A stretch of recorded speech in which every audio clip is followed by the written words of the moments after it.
Welcome. My name is Alex Martin. I'm a senior network engineer in the Midwest region here at Sirius. Today I will be going over the Cisco Identity Services Engine function and features. The goal of this presentation is to give a brief, high-level overview of the functionality of ICE, review the commonly implemented features, discuss some common use cases, and demonstrate a few of those use cases in a lab environment so that you have a better understanding of how ICE functions and how your customers can gain from implementing it. We will also briefly discuss some common third-party integration options that ICE currently allows. Let's begin by talking about what Cisco Identity Services Engine does for our networks. Cisco Identity Services Engine, commonly known as ICE, is a robust network administration product used to enable the creation and enforcement of network access policies for the endpoint devices connecting to the enterprise network. ICE can also be used to authenticate guest users, onboard BYOD devices, and authenticate network admins utilizing TACACS Plus for device administration. ICE is broken up into three personas or roles. The first role is known as the Policy Administration Node. This node is the interface to configure system policies and system settings.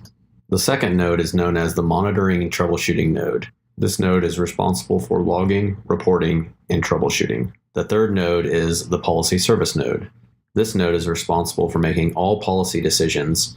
It is also responsible for profiling, posture, and portals. Let's review some common use cases now.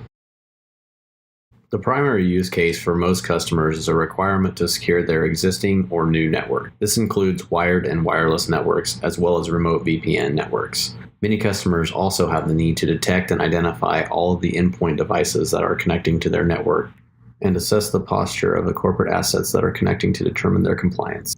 Guest access is almost always seen in companies these days, and ICE makes that process very easy to implement. As well as guest access, the trend to personally owned equipment such as employee cell phones being allowed access to corporate resources is being seen more and more.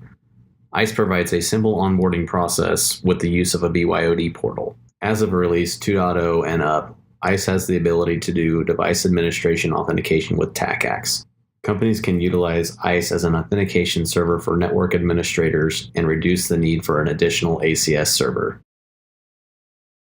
Securing the network. Securing the network is the primary function of ICE.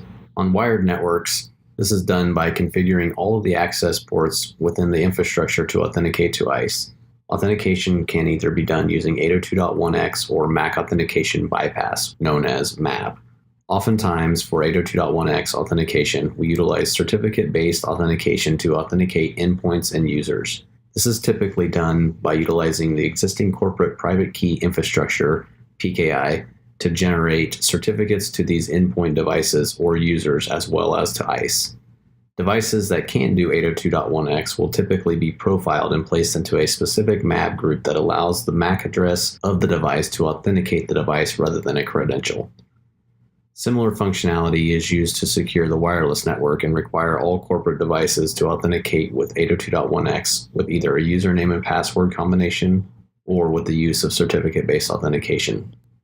Most often, businesses will leverage their wireless networks to allow guest traffic. This is done in ICE by utilizing a central web authentication portal that authenticates the user based on the MAC address of their machine first, and then redirects the user to a web portal for input to register their device.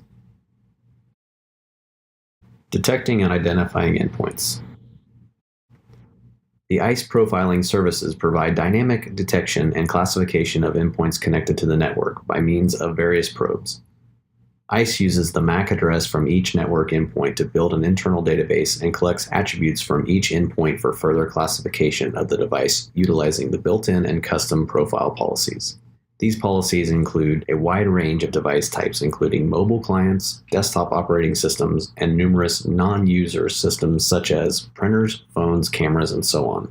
Once classified, endpoints can be authorized to the network and granted access based on their profile. This diagram represents the flow of a device as it comes onto the network and is profiled. In the example, the MAC address is given to ICE. ICE knows the MAC address OUI belongs to Lexmark. ICE then takes that information and all of the other attributes it has received from the various probes and identifies the device as being a Lexmark E260N printer. Assessing endpoint posture. Posture assessment is a service in ICE that allows you to check the state of all endpoints that are connecting to the network for compliance with corporate security policies. These policies are configured in ICE and can be as simple as checking for software running on the endpoint or as complex as checking for patches that are required to be installed on the workstation. Clients interact with the Posture service through the AnyConnect ICE Posture Module agent on the endpoint to enforce security policies, meet compliance, and allow the endpoint to gain access to the protected network. In this demonstration, I will show you how ICE can be used to evaluate the posture of a workstation on the network. The requirement that is currently in place for the demo is that Windows workstation must have Windows Firewall service running. As you can see, the workstation is now connected to the network, but because the posture is still unknown, the workstation is unable to successfully ping Google.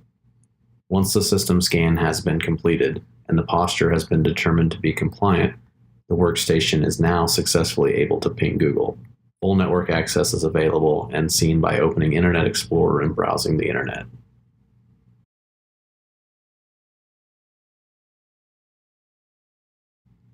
Now we will disconnect the network connection from the workstation and stop the Windows Firewall service, then connect the workstation again to recheck the compliance status.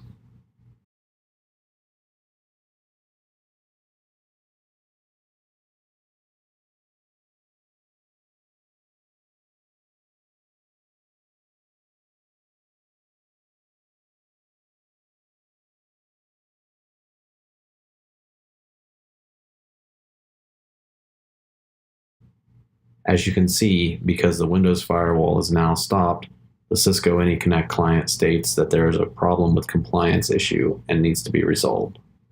Once the Windows Firewall service has been restarted again, the AnyConnect posture agent detects that the posture is in compliance and places the endpoint back into the posture compliant state, giving it full access to the network again. Guest access.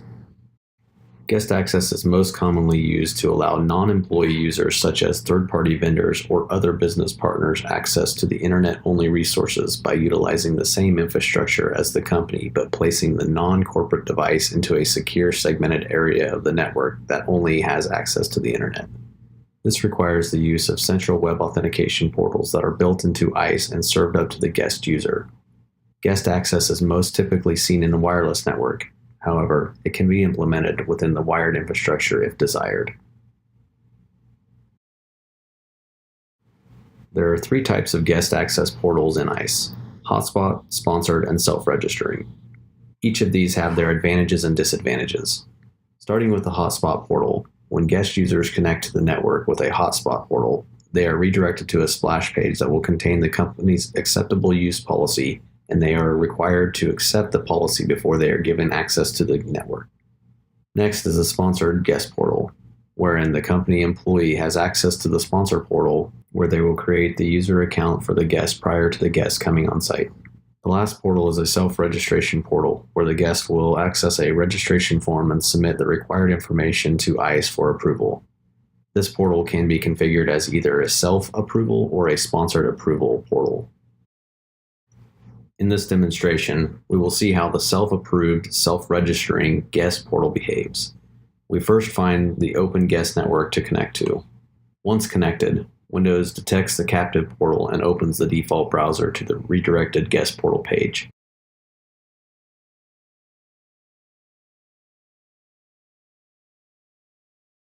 Because we are not already supplied the username and password, we must first register our device by clicking the Create Account link below the Sign On button. This page allows the user to input the required information and then submit the information to ICE.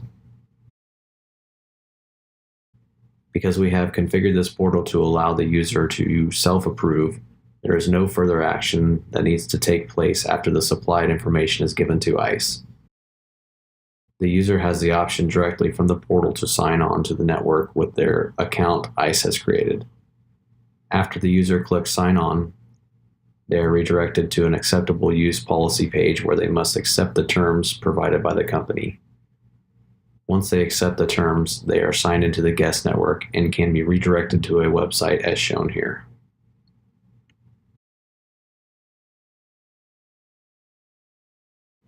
Personal devices, also known as BYOD. The main goal of BYOD is to allow employees of a company to utilize their personally owned devices to connect to a more secure network and gain access to internal resources of that network. The network can still be restrictive, but could give users access to internal resources such as the company intranet page or internal document servers. This will also ensure that the network that the devices are connected to is not an open network and is more secure, using more secure authentication methods such as 802.1x for either certificate authentication or username and password authentication. Device administration, also known as TACACS. If implemented, TACACS for ICE will eliminate the need for companies to maintain additional servers for their existing access control system. This also brings all of the AAA services, such as Radius and TACACS, into one centrally managed system. Because ICE is usually integrated with Active Directory, you can leverage groups for role-based access control, and much like the rest of the ICE platform, you can leverage policy sets to be very granular with the device types and the policies applied to each device group. Third-party integration. ICE can be integrated with a number of non-Cisco platforms including Meraki, Aruba, Brocade, HP, and many others. This third-party support makes ICE the perfect solution for a multi-vendor environment. For authentication, ICE can integrate with RSA Secure ID to require PIN and token codes, as well as Microsoft Active Directory and public key infrastructure for certificate-based authentication. Mobile device management is also an option for integration, and ICE supports many vendors such as AirWatch, Zen Mobile, and Mobile Iron, just to name a few. This concludes our demonstration and presentation. I hope that you found this useful, and I'd like to thank you for viewing.